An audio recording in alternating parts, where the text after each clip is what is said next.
Dandiya outfit from old cloth. ఈ outfit ని నేనే డిజైన్ చేసుకున్నాను. ఎలాగనేది వీడియో పూర్తిగా చూడండి. ఫ్రాక్ డిజైన్ చేసుకున్నప్పుడు మిగిలిపోయిన క్లాత్స్ ఉంటాయి కదా, అవి అలాగే దాచిపెట్టిన. అలాగే వాయినంలో కూడా జాకెట్ పీసెస్ ఇస్తారు కదా, అవి కూడా నేను దాచిపెట్టిన అనమాట. అవి ఇలా యూజ్ అవుతాయని నేను అసలు ఎక్స్పెక్ట్ చేయలేదు.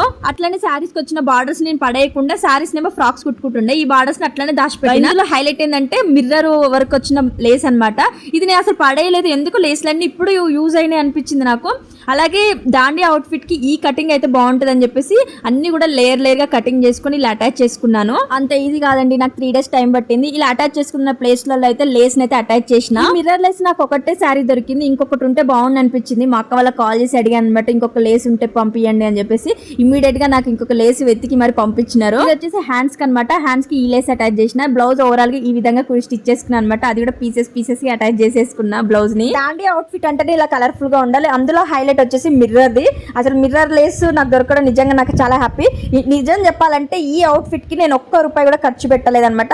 అన్ని ఇంట్లో ఉన్న వాటితోనే నేను డిజైన్ చేసుకున్నాను. లెహంగా బ్లౌజ్ మల్టీ కలర్ ఉందని చెప్పేసి చున్నీని మాత్రం ప్లెయిన్ గా తీసుకున్నాను. ఈ చున్నీ కూడా నాది ఇంట్లోదే అనమాట.